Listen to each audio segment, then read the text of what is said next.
Hello and welcome to the RotoWire Fantasy Baseball Podcast. My name is Chris Crawford. Thanks so much for joining us. Today is Saturday, July 29th, 2023. We're getting so close to the trade deadline, folks. And we're going to talk about some trades that have happened, mainly one trade that happened that's of interest over the last couple of days. But we're also going to be profiling some young hitters, some that you probably have a lot of familiarity with, and some that you may not, and who we think have a chance to be helpers down the stretch. But let's start with those headlines. And Drew, there was a really interesting one, and I forgot to mention that Drew Silva is my co-host today. I'm sorry, Drew. That's me. That's you. That's all You, right. buddy. It's your show, man. I'm just a guest. Yeah, it's just my show. Absolutely. Lance Lynn and Joe Kelly head from the Chicago White Sox to the Los Angeles Dodgers. Now, if you just take a look at Lance Lynn's numbers with a 6-9 record and a 6.47 ERA, you'd be wondering why we're leading the show off. But Drew, I think we all know that Lance Lynn has a track record of being pretty darn successful. And the metrics suggest that Lance Lynn has not been this bad in 2023. The White Sox defense certainly hasn't helped. Pitching in that park certainly hasn't helped. I think Lance Lynn has a chance to be a pretty solid fantasy contributor over the last couple of months. Are you interested, or is he somebody that you maybe you're taking a wait and see approach? Lynn to me he's just still the same like fastball throwing dude. Throws like 4 different versions of a fastball. Decent strikeout rate, and I know what you're talking about. He certainly had some bad luck and some bad defense behind him, and you could see the change of scenery. And there's this perception that the Dodgers have some pitching magic, but it didn't work for like Noah Syndergaard. Sure didn't. I don't know. I wouldn't expect him to be a whole lot more than just like an innings eater in Los Angeles, which is something they needed with the injuries to the pitching staff and some of the younger arms not really showing MLB readiness quite yet. So he's like a fine fit. I do see the ERA improving because how could it not from 6.47? Is that what it is right now? Yes. And I bought him a beer at a Blues game once. Nice Nice. guy. I like him, but he's been hit hard all season. It's not just the defense. Like he's given up the most earned runs and the most homers of any major league pitcher this year. So maybe the ERA drops with just a little natural regression, pitching in a better ballpark, just joining a better team and being a little bit more motivated. But I'm not expecting really any sort of dominance. I think Joe Kelly's a really nice fit for like setup duty, which is something that's been kind of, I mean, there's been injuries and ineffectiveness in the Dodgers bullpen. He stabilizes that. I actually thought the White Sox did pretty well here. I mean, like Yes. who knows with lower tier or mid tier pitching prospects, but Nick Nastrini looks like a promising starting pitching prospect. Lots of strikeouts in the minors, not a great ERA, but you can tell there's something there just looking at the numbers. Jordan Leisure is a fast rising reliever with a ton of swing and miss. Like he's been at AA. I wouldn't be surprised if he gets a shot with the White Sox down the stretch. He looks like he's just about ready. So I don't know. The White Sox flip an aging starter and an aging reliever for a young cost controlled starter and a young cost controlled reliever. I would say that it was, I don't know. I think it was kind of an overpay by the Dodgers, but it addressed some needs that they, and with the Lucas Giolito haul too. Yeah. Oh, I tend to turn these shows into Cardinals podcasts, but like I'd feel really good about what they're set up to get for Jordan Montgomery, especially, and even Yeah. Jack Flaherty. Like Sure. if Lynn fetches this and Lynn and Kelly, but I don't know, you could package Flaherty and Hicks and get something pretty special in return.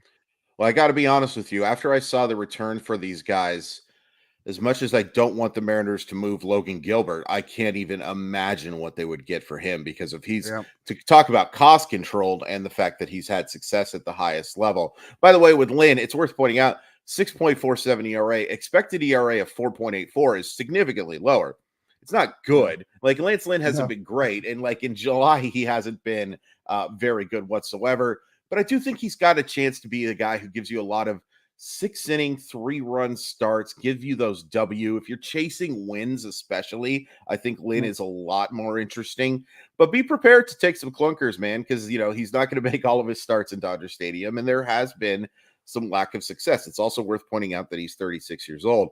But real quick on Nastrini, A lot of people I talked to thought Nastrini was a top 75 prospect coming into the year. He had a 3.93 ERA last year, which isn't great, but he struck out 169 batters in 27 starts over 116 and 2/3 innings, 85 strikeouts in 73 and 2/3 innings. Kind of similar to Ryan Pepiot in the fact that the stuff, there's no question that he can start. It's a question mark of whether or not he can throw enough strikes to do so, because he's got a 70 fastball, 60 slider, shows 2+ pitches in his curveball and change as well. Everything here is here for him to be a starter. I know a lot of people said, like, I saw some people on Twitter saying, well, I wish he didn't go out to the White Sox. The White Sox are not bad at developing pitching, guys. They're not great at it, but they've developed some pretty darn good arms. Now, most of it a few years ago, but it is worth pointing out that I do think Nastrini has a chance to be a solid starter, and I'm glad you brought up Kelly as well. It's also just fun to see Joe Kelly back in a Los Angeles Dodgers uniform for one of the greatest memes of all time. Yeah, the tongue out Yes.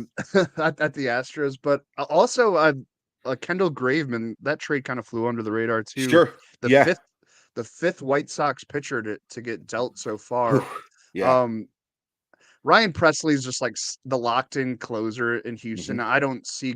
I mean, like maybe Graveman gets a save chance here or there. I don't think there's a ton of fantasy fallout with that deal, but I found it interesting going back to Houston where he pitched in 2020 at the end of 2021 into the playoffs.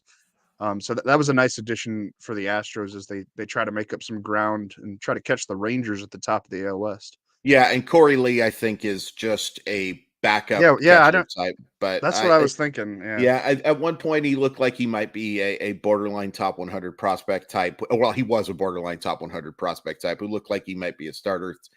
Edgar Caro's the catcher of the future there, but Corey Lee maybe gets a chance down the stretch and gets a chance to get some play. Yeah, I think it firmly establishes Yainer Diaz as the catcher of the future for the Astros too, which we're going to talk about him in a little. Oh yeah, I forgot he's on your list. Yes, sir. We will talk about that's called a tease. Yes, very good tease, my friend. Speaking of teases in no way whatsoever, Aaron Judge is back after missing a significant amount of time with his injury. But I did think he made some interesting comments, Drew, where he said that he is back, but he is not 100%. Now, I think everybody knows that when Aaron Judge is on the field, he's extremely fantasy relevant. I do believe he set some sort of American League record last year, and he was having a pretty darn good season up until that injury. I guess I'll just ask you, Drew, how concerned are you by the fact that he's going to be playing at less than 100% over these final couple of months? I don't know what to expect here. He drew 3 walks in his first game back Friday against the Orioles, didn't swing the bat much. Yeah. But like you said, it's not like this is a hard decision in fantasy. When Aaron Judge is active, he's in your fantasy starting lineup. With it being a toe injury, you'd hope that his power is unaffected and that he's able to like rack up a bunch of homers and RBIs over the next 2 months. Probably won't run much. It's easy to forget he had 16 steals last year to go along with that new AL record, 62 home runs. So I wouldn't expect to get many or any steals from him the rest of the way, but good call. He's sitting at 19 homers right now. It wouldn't shock me if he reaches the 30 homer threshold, which is pretty impressive for a guy who missed like almost 2 months.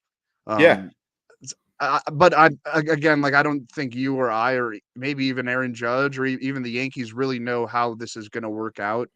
It's a bit of a desperation move, perhaps, but the Yankees have to kind of be playing desperate ball. And if he got clearance from a doctor that he can't make it any worse, or that they can address it in the off season, maybe with some kind of procedure, all right, then let's see what it looks like as we try to make the playoffs. Like, I totally get why he's back. And I mean, if you're a fantasy manager with Aaron Judge, you're pretty excited about it, even though, there's some reasons to be a little bit uncertain about what this is going to look like.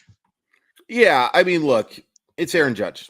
It's still, even if he isn't going to run much, I think you're going to see him at designated hitter an awful lot for the next few weeks.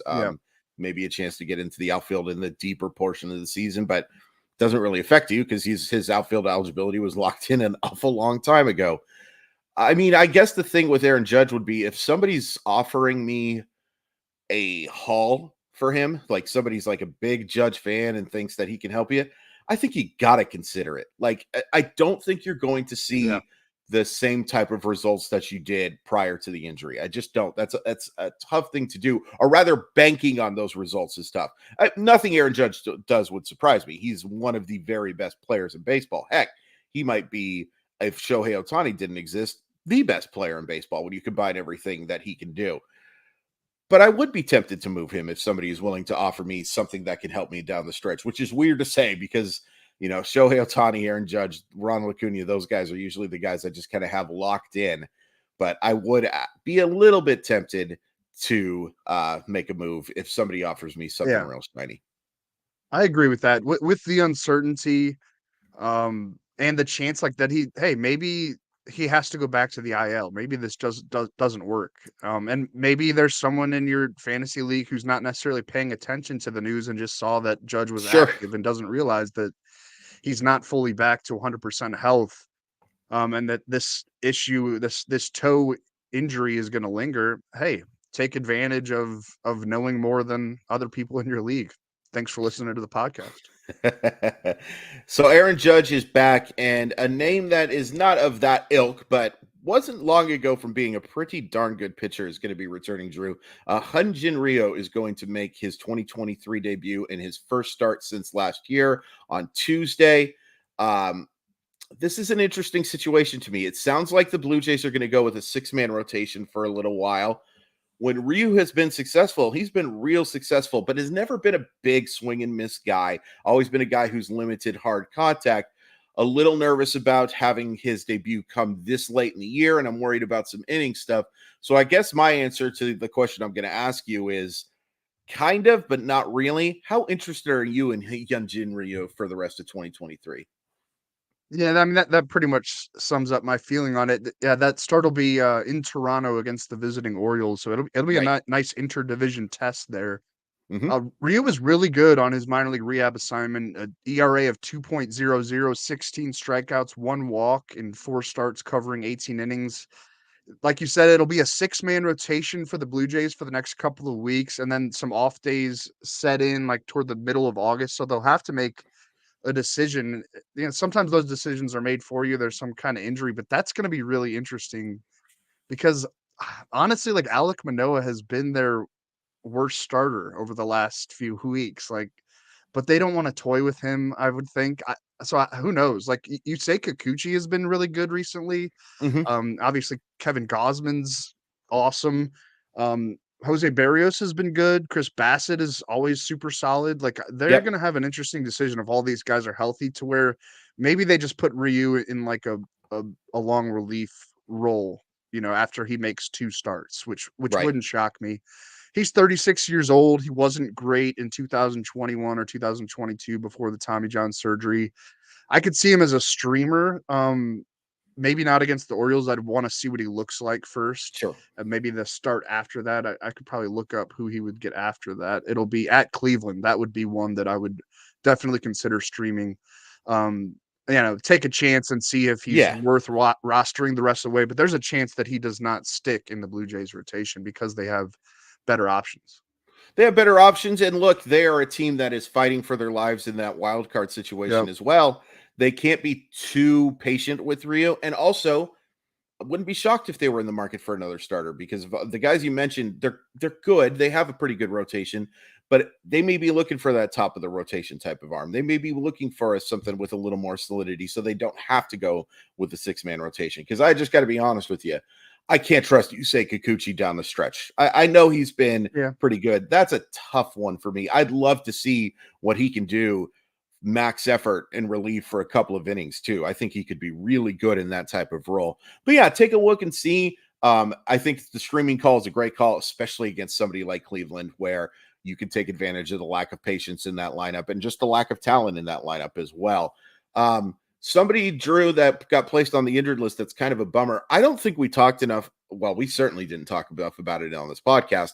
Jonah Heim has been really good. He's hit 280, 337, 479 with 14 homers and 70 RBIs. but you're not going to see him for a little bit. He is going on the injured list with, I believe, a flexor strain, something along those lines anyway, in the wrist area. This is a bummer for people who have Heim as their starting catcher, because he's been somebody you almost assuredly didn't draft, who has put up catcher one numbers and then some. Yeah. Got any suggestions for some replacements here, Drewbert? Yeah, well, we don't really have the full details on this injury yet. They just called it a strained tendon in his wrist. Strained tendon. I'm sorry. Yeah, that's what I meant to say. Yeah, because the flexor's more toward the forearm. Right. I don't know what exactly is going on. I saw when he did it on an awkward swing on Wednesday. It looked like maybe like a hamate type situation before, but I guess that's not fractured. He's going to try a rest and rehab program for the next 2 to 3 weeks before maybe going in for season-ending surgery.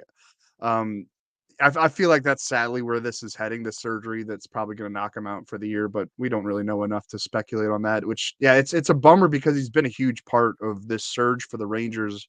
A first-time All-Star. You listed the numbers, which are pretty darn good for a fantasy catcher. Oh, yeah.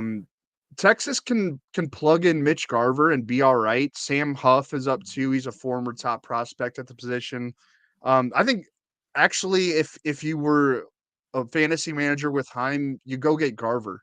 I think he takes on a lot more fantasy appeal in an everyday role, joining an everyday role in that offense that has been good all season. He has that 31 homer year on his resume from many years ago in Minnesota, but he has good pop. I'd look at him. There's like Elias Diaz is out there on waivers, but the Rockies are probably going to trade him. And when he leaves Coors Field, he's not nearly as interesting. That's a good point. I think I would go with Garver. I think you almost like just stay internal and just grab the guy that's going to replace Heim. Yeah, I think that's a good call. And I would take, maybe if he's not available, take a look at Huff. The power has always been there for him. A guy who was a Futures Game MVP and has shown some success at the highest level as well. Not great. The other name that just immediately comes to mind is, he doesn't play every day, but Tom Murphy is crushing the baseball right now, up to a 550 slugging percentage and a 286 average, guaranteed to be in the lineup against lefties. There are very few players who have been as good against left-handed pitching, not just catchers, but this is Cal Raleigh Big Dumper is going to get the majority of the results back there, but the Mariners need his bat in the lineup right now. They just don't have a lot of consistency. And with Mike Ford struggling too, I think Tom Murphy is going to get a lot of reps back there. Yeah, he was at DH on what was that, on Friday? Yeah. So he's going to get turns at DH too while he's on this hot streak. I think that's a pretty good recommendation as well. Yeah, and it shouldn't cost you a dang thing. Daniel asks, any thoughts on Syndergaard's return? Cleveland is magic with pitching, like magic. I still can't take Noah Syndergaard seriously, unfortunately. I got that trade. I think it was interesting one for both teams. Ahmad Rosario has been one. I have a buddy who talks about the Cleveland Guardians nonstop to me and cannot get over how bad Ahmad Rosario's defense was at shortstop. So I understand. My buddy actually joked that he thinks they made that trade so that Francona could stop putting him in the lineup as often as he was, because they do have some young options there.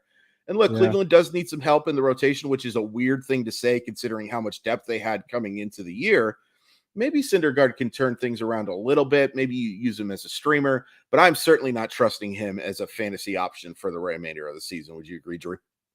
Yeah, I'm in total lockstep there. If the Dodgers pitching magic didn't work, I don't know if Cleveland's pitching magic's going to work either. We could have a fun little debate about which team has better pitching magic, by the way. Yeah, and you could also kind of do a retrospective on Noah Syndergaard's career and say that, I mean, he was like a frontline starter for a very short period. Yeah, that's fair. It's not. I think people like kind of just remember him as being like a steady ace for longer than he actually was. Yeah, and there are injuries. It's not like all his fault or anything. Of course. It's just it's just like he hasn't been a dominant starter in a long time, and he was only a dominant starter for like a very short time.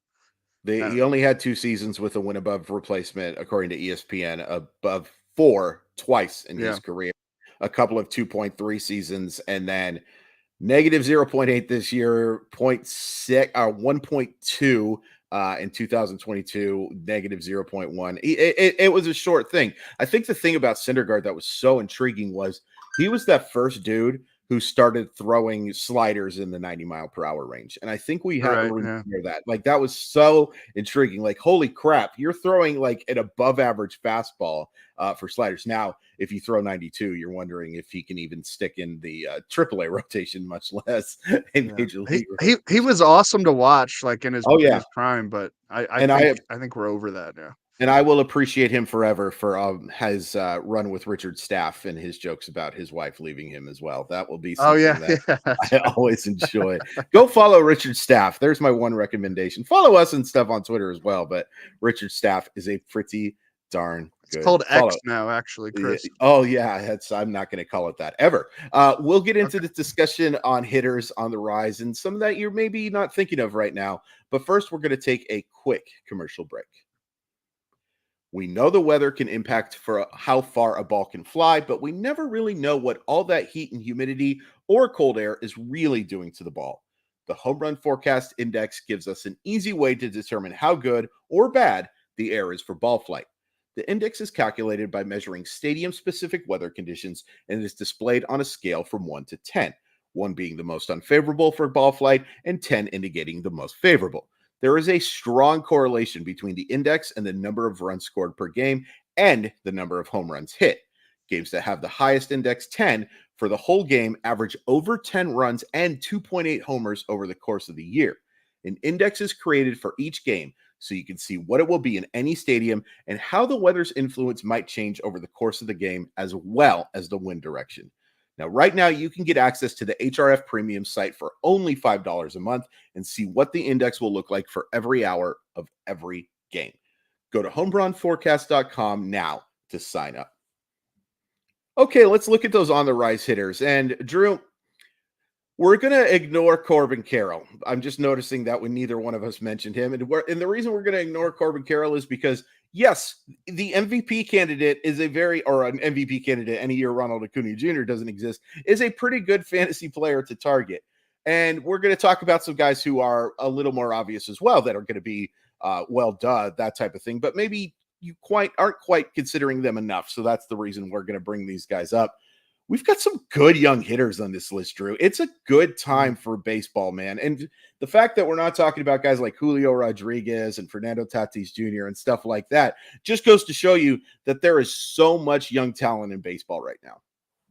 Yeah, I wanted to sprinkle in some names that are definitely known and have been up for a while or even all year, and some guys that are maybe a little bit lesser known. So try to help the listeners in fantasy. I'll start with Matt McLain, who's my first hitter on the rise. He obviously took a big backseat to Ellie De La Cruz leading into the season in terms of Reds prospects who were on the radar to like be impactful in fantasy this year. But then McLain beat De La Cruz to the majors, which wasn't unexpected with the age difference and minor league experience. But man, McLain has just looked like he belongs from the get-go. The contact rate is up there with the elite hitters in baseball. The swinging strike rate is low. Like the same type of metrics tell you he doesn't chase pitches.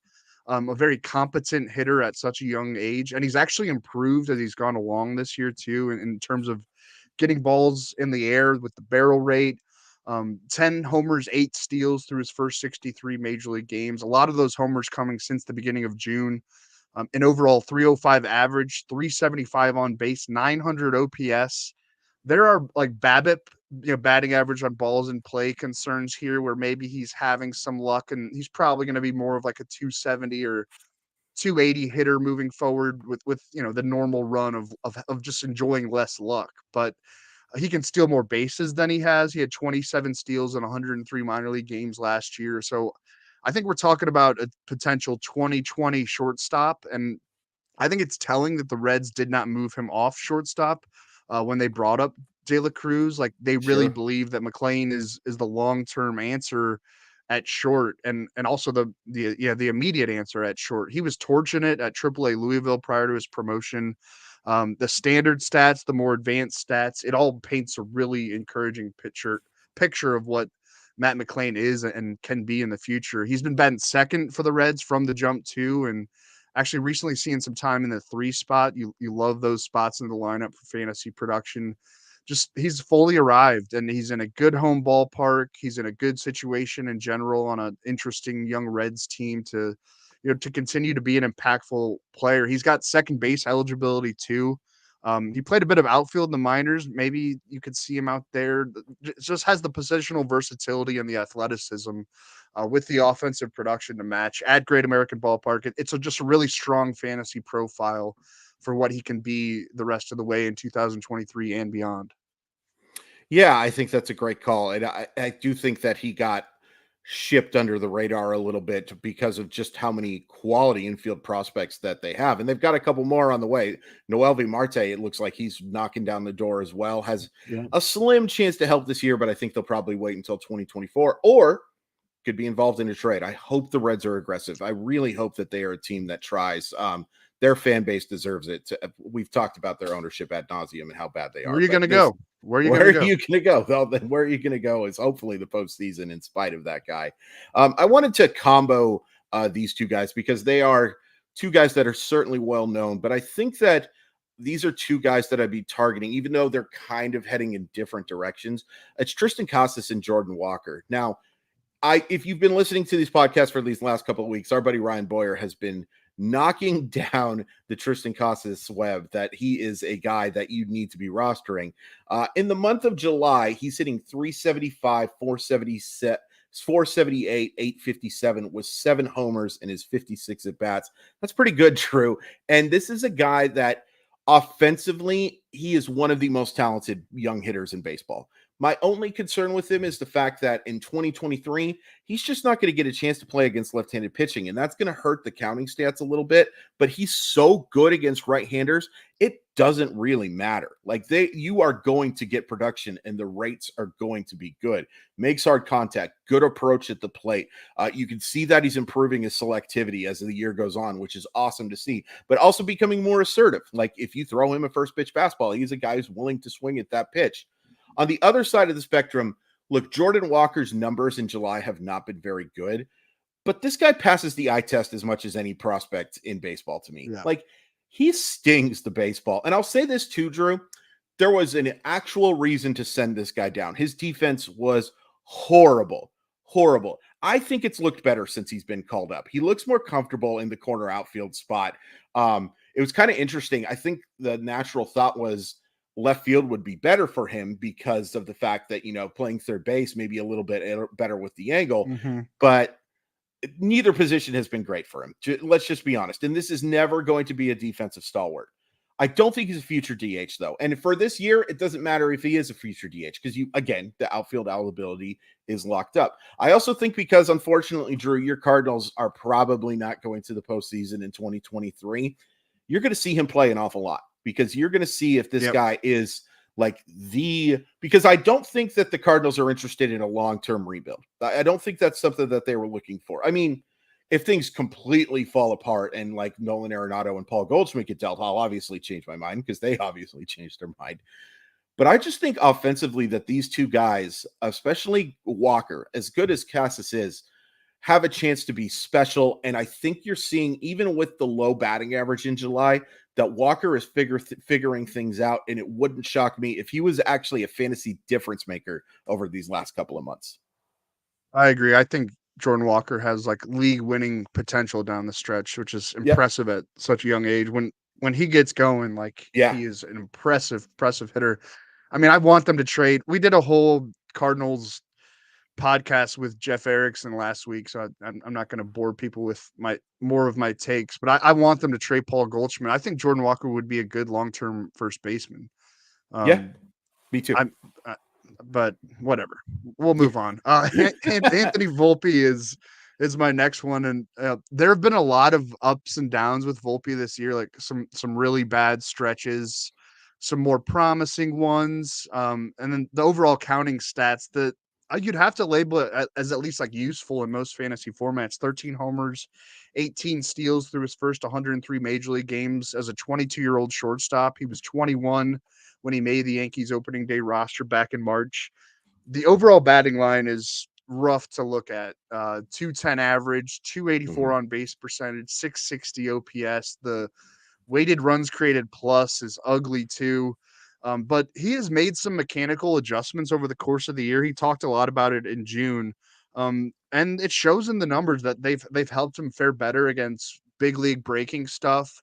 I do love that the Yankees have stuck with him. There have been calls for him to be demoted from Yankees Twitter or Yankees X now or whatever we're calling it. But if you look at the production since about mid-June when he was talking about making these mechanical adjustments, it's become a lot more consistent and reliable. OPS of 767 over his last 131 plate appearances compared to a 605 OPS in his first 205 plate appearances this year. Volpe's young and he's learning, and the power and speed skill set is there, and that the counting stats will only be elevated as he rounds into more of a complete hitter and is able to hit breaking balls and recognize breaking balls a little bit better than he had in at least the first half of the season. Um, I don't know. I think there's promising signs that he can finish strong this year. He's already kind of doing that. He was Sure. dropped in a lot of leagues early on once the initial excitement of his arrival kind of waned. I'd pick him back up if he's out there. He could be flirting with 25 steals and near 20 homers when all is said and done. Even if the batting line probably won't fully recover from the poor April and May. But again, if you look at what he's done since mid-June, combined with the pop and the speed, he's a very useful fantasy player. And if he's out there, I'd go grab him, and I'd expect him to finish strong over these final 2 months. For sure. And again, we talk about this a lot, Drew. His numbers in April and May, if you pick him up, have nothing to do with you. Yeah, those numbers are gone. Exactly, You are right. only getting the things that you are going to get further on. And I think that's a great call. Volpe's talent is superb, and I would expect a very big final third of the season from him. Drew, there's a rookie that I don't think people are talking about enough that has, in the month of July, hit 362, 431, and 466 over 58 plate appearances. Do you have any idea who that is? I don't have your list pulled up, or else I would Good. know. Yeah. It's Andrew Monasterio, who is playing second base for the Milwaukee Brewers Who's and that? doing a Okay. darn good. Yeah, there you go. He's doing a darn good job.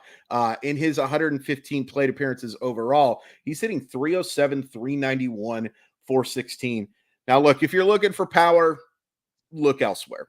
If you're looking, though, for a guy who can hit for a high average and maybe provide some help with stolen bases, and he's stolen 4 bases in that time frame, yeah, Monasterio is absolutely someone I'd be looking for at a position that's just not very good right now, Drew, playing that second base position and getting a chance to do it quite a bit for a team that, the Brewers infield, it looked like it could be decent this year, has not been great, but Monasterio's Yeah. provided some help.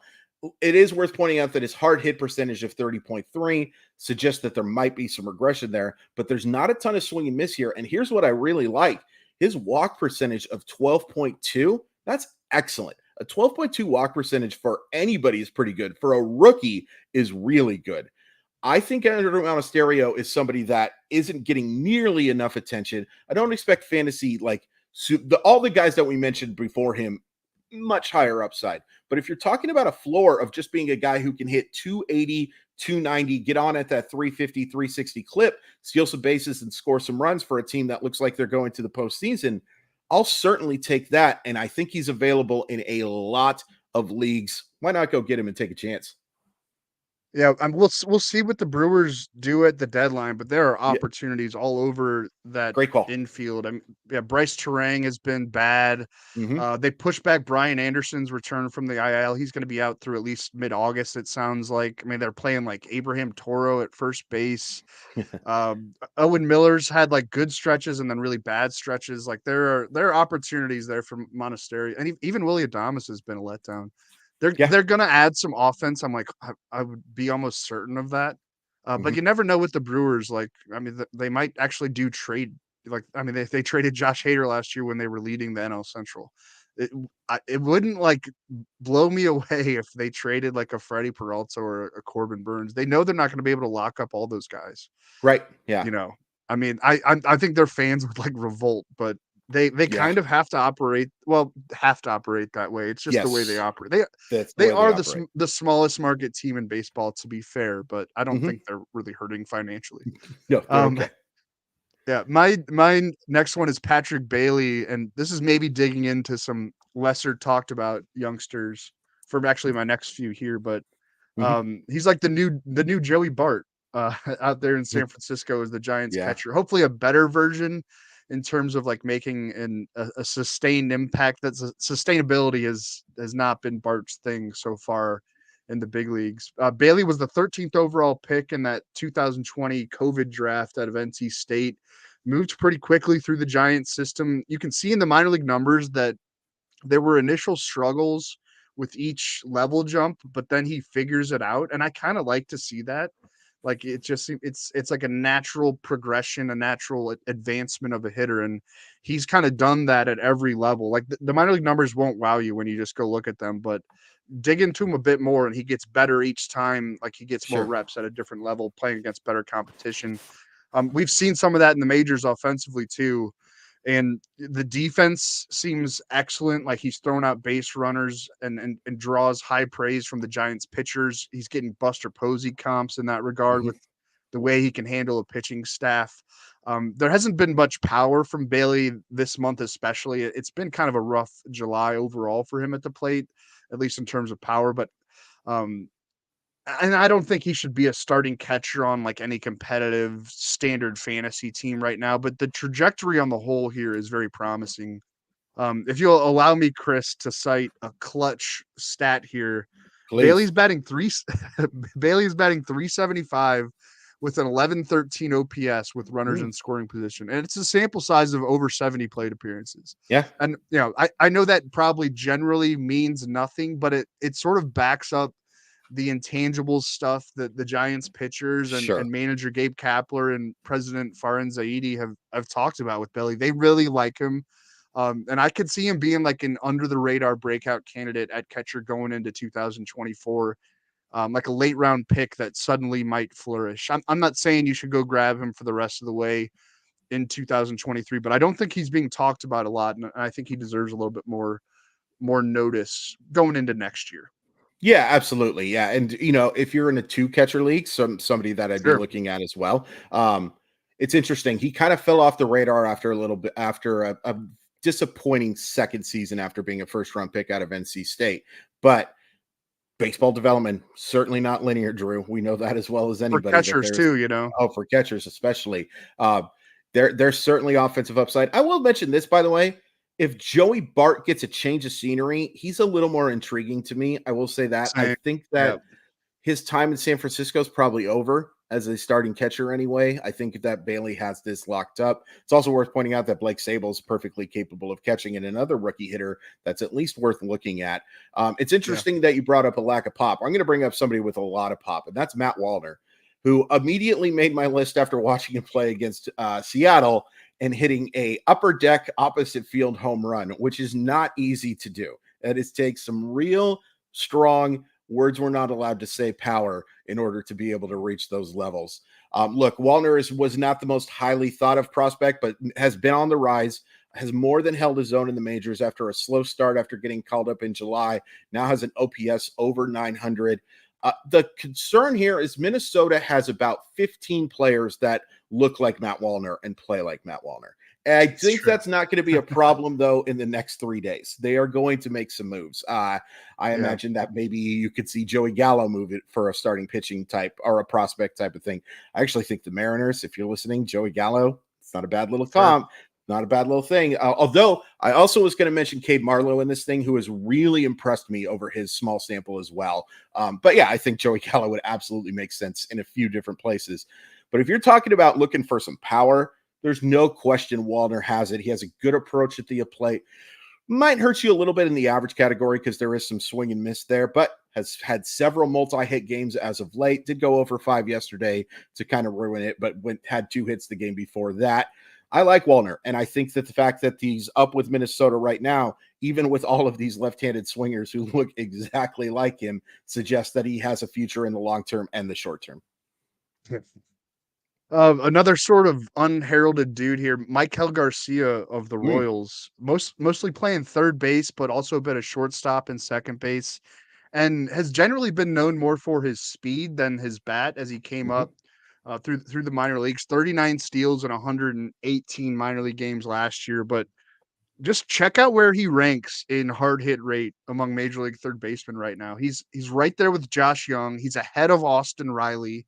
And on exit velocity, on fly balls and line drives, Garcia ranks really high too, around some of those same names. So this is like more than just a speed guy, even if it's been more doubles and triples than homers so far in the big leagues. I think the potential is there for him to grow into like a somewhat legitimate power hitter with the ability to get 25 plus steals with ease if he has a starting role, which he does right now. And at this point, the Royals should and have committed to giving him that starting role. Right now, it's at third base, but he can play second and a little bit of short. Bat and leadoff all this month, too. If you haven't been watching the Royals, which I understand why you haven't, he's kind of, this is a dude that's on the rise and has the kind of skill set that we love in fantasy with, again, more power to tap into. Like in one of those, corner infield slots in deeper leagues, I'm on board with Garcia being a fantasy scoring numbers compiler the rest of the way here in 2023. Again, not the steals is like gives you the good base floor, but I think there's going to be some more power in there too. And I think leading into 2024, he's going to be a popular like sleeper pick in drafts. The indicators are there that he's a better hitter than what the 4 home runs will tell you right now. Like he doesn't strike out much. He makes contact, and it's been high quality contact a lot of the time recently. So I'm pretty high on what he could become for the Royals, who need, some more stuff. I guess we're not talking about Bobby Witt Jr. on this show either, though. But he's made some, like he's like looks like a totally different hitter right now, which has worked for him. Yeah. He needed to make some changes, but I mean, like, if you play fantasy baseball and you consume fantasy baseball content, you know all about Bobby Witt Jr. But I think he's actually like turning into what we thought he could be now. Did you see that walk-off grand slam? Like that pitch? Do you know how many? There's like 4 hitters I can think of in baseball who can do what he did. Like to hit that kind of velocity on the inside and get your hands through the zone quick enough to do that. To get around on that thing. That's insane. That is absolutely insane. All of the talent is there. Approach needs some work for sure. But yeah, Bobby Witt Jr. is going to be a star. I have very little doubt about it. I have some doubts about whether or not this guy is a star, and I was very upset when you brought him up before I was ready to. But I want to talk about Yainer Diaz because, look, if you are talking about a catcher position that, again, always not good. It's just like the tight end position. We say, hey, it's getting better, and it always ends up being something that's a little bit of a cesspool. But Yainer Diaz has hit 5 home runs in the month of July in only 19 games. And if you take a look at the metrics, he's kind of a fascinating one to look at because his expected slugging percentage is in the 96th percentile. His expected batting average is in the 81st percentile. Expected weighted on-base average, or xWOBA, is in the 81st percentile, barreling the baseball well above average. Strikeouts are down. The problem with Yainer Diaz is that you and I are going to walk more than he is at the end of the year somehow. Like his approach at the plate is just awful. Jeremy Pena-esque of last year in the bottom 1th percentile. And he's also not a great defensive catcher. He has a strong throwing arm, but his framing is, the last time I checked, among the worst in baseball as well. And because we don't have those robot umpires praying for him every night, but that we don't have him yet, that is going to be a little bit of an issue. But he's getting in the lineup a lot. Power. You've got to be, if you're listening to this, there's got to be somebody out there who's looking for just a chance to hit some balls over the fence. And Yainer Diaz, if there's one thing he can do, it is definitely that. And I think he can help you enough in average to justify the fact that his approach is icky pants. Yeah, I mean, Jordan Alvarez returning to DH kind of dinged him on playing. He should catch over Martin Maldonado, who just can't hit. But Dusty Baker is Dusty Baker, and so Yeah, I worry about the playing time down the stretch. But it's fair. like we said at the top of the show, Diaz is going to be the catcher of the future in Houston. And I mean, if the Astros want to make a run at winning the AL West, they should have him in the lineup every day. I Figure out a totally way to agree. do it. Totally agree. I mean, Alvarez could play some outfield a little bit too, and there's a way to do it. Dusty, figure it out. Trey Cabbage is my final one, and I don't know. Maybe this changes if the Angels get a first baseman at the trade deadline, which I think they might. Maybe. Jared Walsh has cratered and was DFA'd earlier this week. I feel bad for that guy. Me too. It was kind of a weird story. I think there's more going on there. I think we've talked about it previously. Like there was migraines and maybe some anxiety issues. I hope he's doing all right. My best to him. Mike Moustakas is Mike Moustakas. Eduardo Escobar is Eduardo Escobar. There hasn't been much of an answer at first base for the Angels this year, which does currently make Trey Cabbage pretty interesting. Before his call-up, he became just the second player in AAA Salt Lake Bees history to post 20 homers and 20 steals in a season. So he did that this year. He accomplished that feat by the end of June. 23 homers, 24 steals in 81 games at AAA before joining the Angels right after the All-Star break. He had a 3 RBI day earlier this week at Detroit. He had a huge showing at AA Rocket City last year, too. He missed a lot of time with a fractured forearm, but when he was healthy, posted a 327 batting average and a 1098 OPS in 136 plate appearances at AA. Cabbage was drafted by the Twins in the fourth round back in 2015 out of a high school in Tennessee. They eventually released him. The Angels picked him up on a minor league deal, and I think they might have found a gem here because what he's done when healthy over the last 2 seasons in the minors and now in the majors has been really impressive. There's a lot of swing and miss with him. He's going to strike out a lot, but that power speed profile at first base is especially interesting. You don't get a lot of first basemen that steal bases. He can mix into the corner outfield to potentially get some outfield eligibility. If the Angels believe he can help them contend this year and they don't make big offensive upgrades that would sap him of playing time, I'm going to be a believer that, take a chance on Trey Cabbage down the stretch and see if some of those minor league numbers will translate. I know that Salt Lake can be like a favorable hitter's ballpark. I've been burned on just looking at AAA numbers and assuming they're going to translate to the bigs. And he strikes out a lot, but there's something here. And right now he's in a starting role at first base for the Angels. So I'd give him a shot. And even if he does fall apart, I'll just say this, I'll go on record.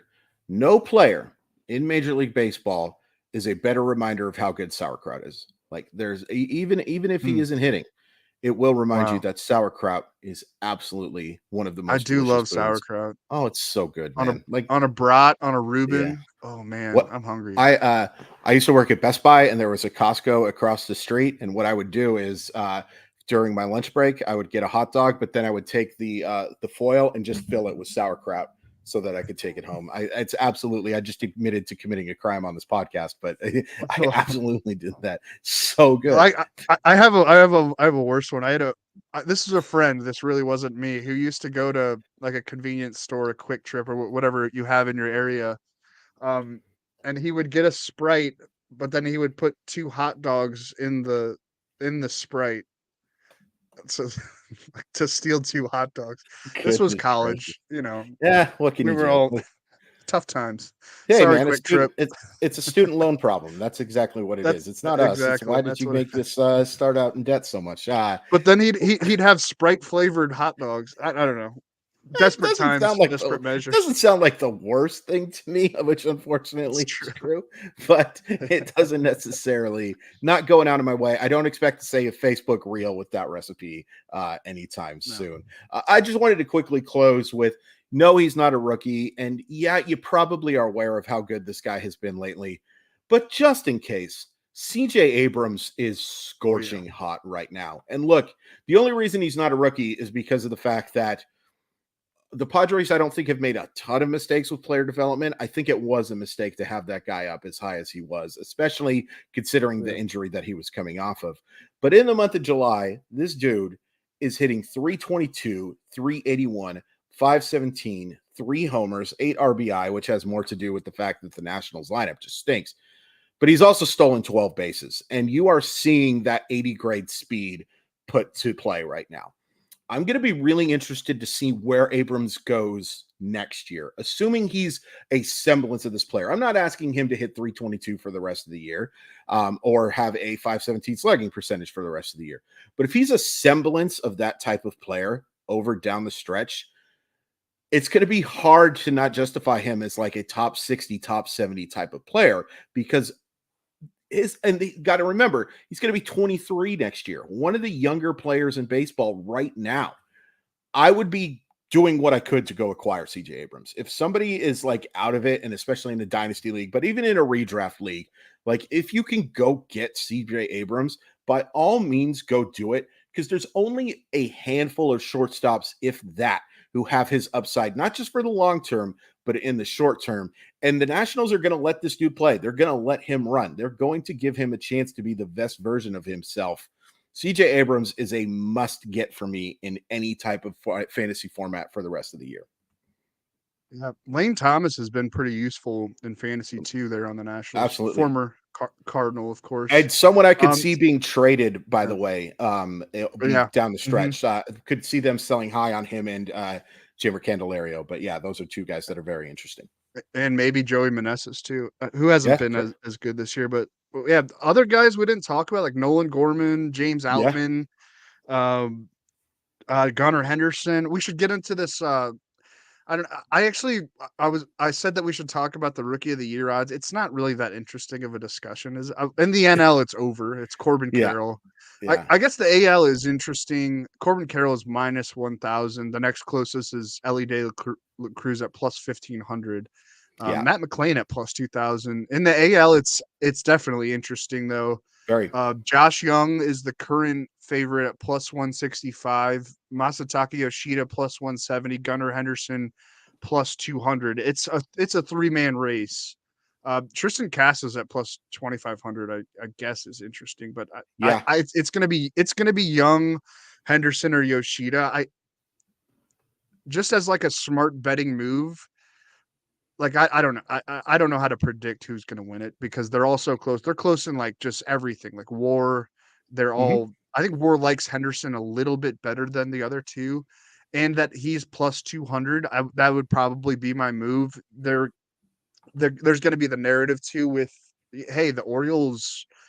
I mean, they're going to make the playoffs if they win the AL East. Like that adds to his profile. Yoshida might get dinged because he's like an older player, coming over from Japan. Josh Young's been awesome, and he has the narrative too with leading the Rangers to potentially an ALS title. But just, I'm not a smart bettor, but if I were a smart bettor, I think Gunnar Henderson at plus 200 would be my pick. Yeah, I think we kind of talked about this a little bit last week with the AL Cy Young stuff. I'd be kind of tempted to sprinkle a little bit on all three of those guys because you're getting plus odds. Now, maybe I'd sprinkle a little more on Gunnar Henderson just because of those odds. But all three of those guys, if they're giving me plus value, and Casas at plus 2,500 is very tempting to me. That's kind of interesting, right? Yeah, like $10, absolutely. And I would say the other one, it's too bad that he didn't get called up a little sooner, or if he would have stuck around, Edouard Julien, who I wanted to talk about as well, just because I love saying that name, Edouard Julien. At 60-1 is really interesting because he has been fantastic. Also a guy, and kind of one of the more obvious ones that I think everybody probably is rostered at this point because of how good he's been as of late. But that'd be a little tempting, but it's just his counting stats aren't going to be there with like Young and Henderson. But that would be really tempting to me if he would have been, and obviously he wouldn't be 60-1 if he would have been called up a little bit sooner and playing a little bit more. But we talked about, yeah. I don't hate that. We talked about Julien like a few months ago when the Twins like sent him back down. It's like this guy needs it, and finally they moved Jorge Polanco to third base to make room for him, which I love to see. I think he's a really good player. Yeah. Just real quick on the National League stuff is like you take a look, and Drew has this listed here. You can get the field for plus 650, and then Corbin Carroll is minus 1,000.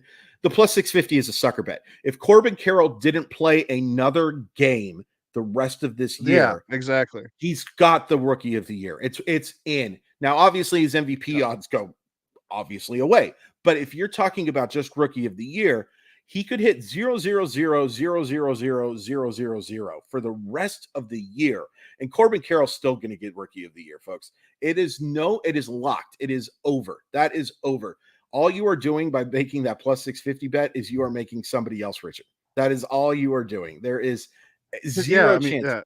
In another year, Ellie De La Cruz and Francisco Alvarez and Kodai Senga, especially Kodai Senga, I think, actually, who's having one of the more underrated years because the Mets are a trash fire, but he's been really good this year. Those would be interesting.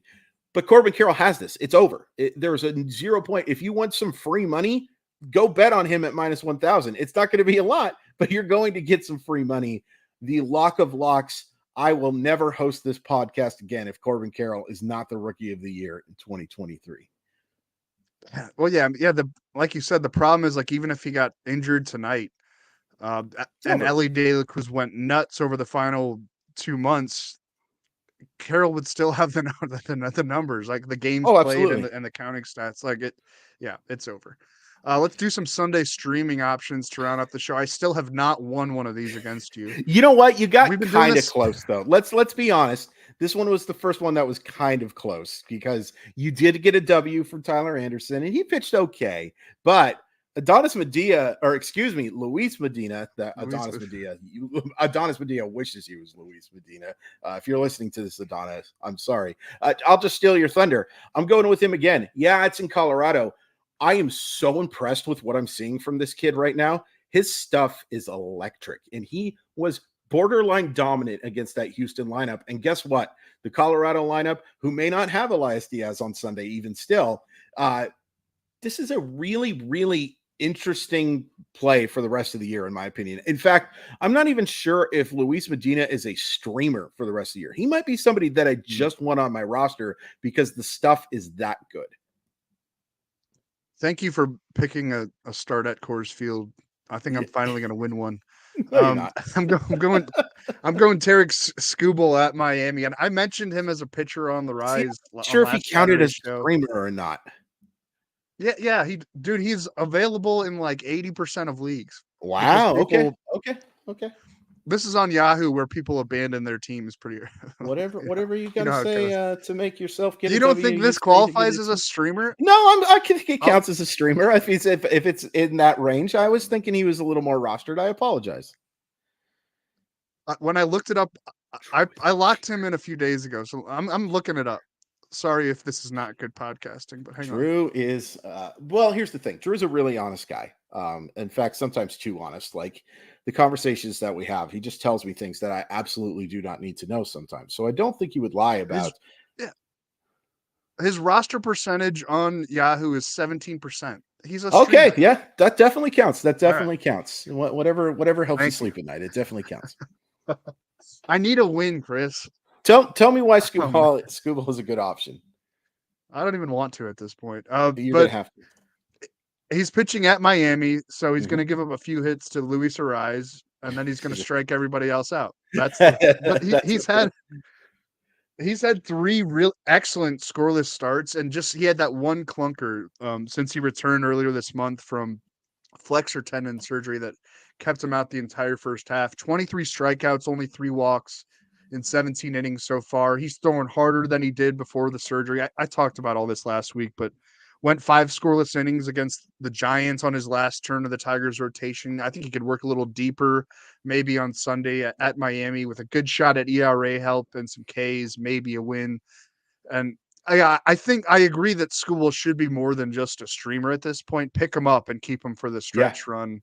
I kind of wish the Tigers would trade him. They probably won't. He doesn't hit arbitration until this winter, and he's the kind of guy they need for that rotation, the kind of guy they need to build around, and it'd be kind of maybe like selling low on him coming off the injury. But I love what we've seen from Skubal so far since he returned, and I think he's going to pitch very well at Miami, and he is a streamer, and that's all I have to say about that.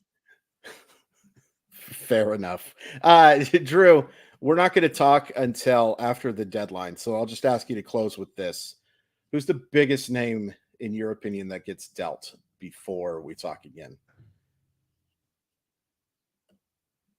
Paul Goldschmidt. Okay. And do you have any predictions on where? I was just looking. Scooble's 51% rostered on Yahoo. And this sorry. It still counts. I was It's looking fine. at I was looking at a different site that That's okay. I shouldn't mention their name, but they didn't have their updated. That's okay. Anyway, that's okay. I think the Cardinals should trade Paul Goldschmidt because he's not going to be part of their next World Series team. And he would be the biggest fish on the market now that Ohtani's not moving. I just think it's time to capitalize. He's only under contract through 2024. He's 36 going on 37 years old. It just makes sense to deal him. Nolan Arenado maybe, but he's under contract for 4 more years. If I want the Cardinals to do an aggressive rebuild, so I wouldn't mind if they traded Goldschmidt and Arenado. I think it's time for them to do that. And it would actually make me excited as a fan to see what a rebuild would look like. I don't know if that I want the current front office to be in charge of it, but that's the thing. Scooball was not a streamer at 51% roster. It's fine. You got it. It's going to be hilarious when you lose this again. This is the thing. It's like when you lose this again, I'm giving you a starting pitcher pitching in Coors Field. You're getting somebody who's almost 100% rostered, in my personal opinion, in my eyes, and you're still going to lose, Drew. That's hilarious. It's so funny. It makes me so very happy. If this doesn't happen, who do you think's going to get traded? Who do you think's going to be the biggest? I'm going to say Max Scherzer is going to be the biggest name that's moved. I think Max Scherzer is going to end up playing for somebody else. I think there's a Verlander chance too, maybe. Yeah, I mean that would be really interesting. I just think, especially after Max Scherzer being not so happy with that trade, which, by the way, you probably should talk to Max Scherzer about what you're doing, and also. Yeah, you probably should have pitched better so that your closer doesn't have to get moved. Max Scherzer has not been great this year. Justin Verlander has been much better as of late. They're certainly not the reason why the Mets are out of contention by any stretch of the imagination. The injuries and just the unbelievable inconsistent offensive play is the reason why. And the back-end starters have been awful as well for the Mets. But I do think Max Scherzer gets moved. I think I was tempted to go with Juan Soto. And I was thinking that Seattle, maybe with a Logan Gilbert package and stuff like that, would be a really interesting one. I just think having him for another year, I don't think Juan Soto is going anywhere. But I think this will be a really interesting. Maybe Darvish, maybe. I mean, yeah. I mean, that's going to be a tough one. I think. I don't remember what Darvish's contract situation is, to be completely honest with you. But he just signed that extension in February. That's right. That's a big one. So they probably have to attach some stuff, which is crazy. And I hope that somebody. I don't think the Padres are going to sell though. I hope they don't. They could make a run at it. Yeah, I hope they don't. But it is worth pointing out. One of you yelled at me considerably when I said that the Mets were going to be sellers at the deadline, and one of you also thinks that apparently Tariq Skubal is a streamer. So I'm just going to say, hey, maybe there's a connection there. Maybe there is a little bit of a connection there. I'll never trust. I'm done with this show, Chris. Please end. Oh, well, you're going to have fun editing it at least. Thanks for tuning into the RotoWire Fantasy Baseball Podcast. Follow us on Twitter. I'm at Crawford_MILB. Drew is at Drew Silva. Please rate and review this show if you like what you're hearing, especially that last few minutes that had to have been gold. Hit that subscribe button as well. Check out more episodes from a variety of hosts on a variety of topics every day of the week. By the way, tomorrow I'm doing a solo show. I'm going to be answering your questions about prospects or anything that you want to talk about. I will be available. Send me DMs. They're open. I will happily keep you anonymous because I definitely know you don't want your league mates know what you are talking about. Thanks again, and we'll see you tomorrow.